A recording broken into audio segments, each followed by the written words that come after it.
So, welcome. In this session, we'll talk about women health, maternal health, child health, and reproductive health. Now, to begin with, we would focus on some of the important topics that are usually part of your examination, and we'll focus on the major concepts like Alma Ata Declaration for Women Health. We'll also talk about the epidemiological indicators, the determinants, and the life cycle approach need. So, to begin with, let's focus on the prior basis that we had already studied. So we had already talked about the factors that affect the women health. Now here what is really important is to focus on the questions that are usually asked related to these topics, which pertain to the factors which affect the women health, the nutritional level of the women, starting from the child till the old age. It's not just the reproductive age bracket that you study, but the nutritional availabilities throughout the development lifespan.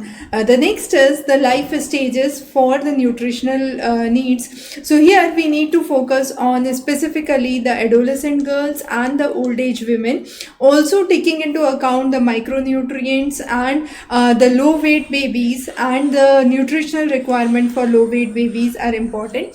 Alma Ata Declaration, as we said in 1978, the World Health Organization with UNICEF talked about the health for all, the women rights, the women health, primary health care, community participation, and maternity and child care, which mainly includes the family health. So all those things would be discussed here. The difference between maternal child health and the reproductive child health would be taken into account, specifically focusing on the diseases like the RTIs, the STDs, talking about contraception, abortion, gender and life cycle approach, focusing on MMR, NMR, that is the maternal mortality rate, the neonatal mortality rate, then the ENMR, which is the early neonatal mortality rate, that is for children less than 7 days, and neonatal is for 30 days, right? So both those differences we'll be talking about.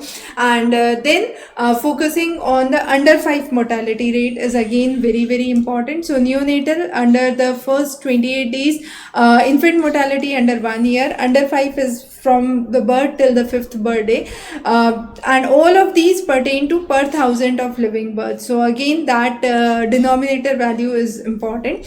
Then we focus on the National Family Health Survey. We also talk about the SRS survey, the Sample Registration Survey, and the HIMS survey. So the portals on which they are available and the ways in which they are conducted are important. So let's begin our study with understanding the women health, not just as a biological mother, but as a social and a biological process together. So when we talk about women health, we cannot say that it's just being understood as a medical condition, but rather it is an interaction of the biological well-being, the gender norms which are established, the caste, the religion, the class, the occupation. Considering all those factors, we understand that it's important to take care of women health. Now, when we talk about women health, it's not just the reproductive bracket, it starts before that. So it includes the childhood, adolescence. It also talks about any kind of disability, occupational disability, mental disorder, or aging, menopause, chronic diseases that a woman might face, and a kind of bodily autonomy. So all those are taken into consideration when we talk inclusively about the idea of women health. Now, health indicators are also indicators of social well-being. So when we say anemia or malnutrition, we are also indicating the availability of food, whether the women is having equal access to the food, whether there are gender disparities that exist in getting the food, or there is issues which pertain to low birth weight at the birth, or there are deprivations that exist in the society.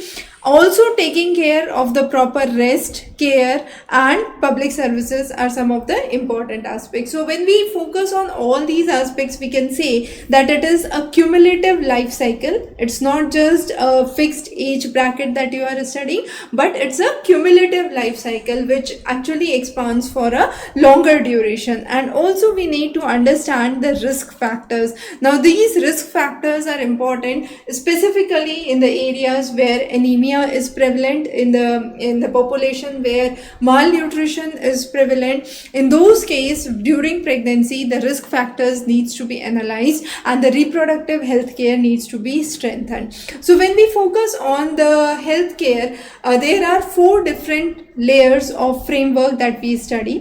The first is the immediate cause. Now, the immediate cause of not a good health could be malnutrition or low birth weight or poor health in the initial years, the formative years. To check that, what has been taken into account is iron and folic acid supplement being provided by the government. Also checking the issues which would be repeated pregnancies, repeated abortions, inadequate diet, high prevalence of anemia or obesity, PCOD as one of the disorders, or poor support conditions. Also chronic diseases like hypertension, diabetes could be part of it. So these